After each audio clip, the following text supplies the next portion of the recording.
হলো গৌরব। ওনার মতো একটা নেত্রী যদি না থাকে তাহলে অবশ্যই এরকম নেতৃত্ব আর আসবে না। এটা আমাদের জন্য ব্যাপার।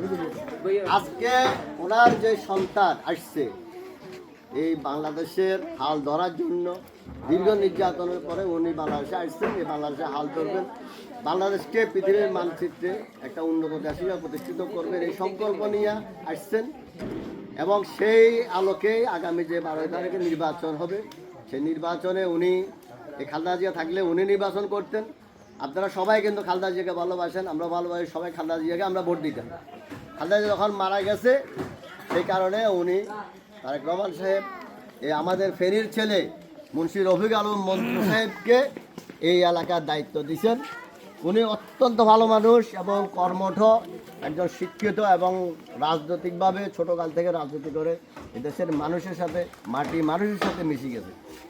উনি একটা বদ্ধ সংকল্প নিয়ে আছেন। উনি পাশ করার পরে এই আমাদের ফেনী এককে উনি ভালোভাবে দেখবেন এবং যত সকল সুযোগ সুবিধা যেভাবে উন্নত করা যায় আমাদের অঞ্চলটাকে উনি এটা সংকল্পবদ্ধ।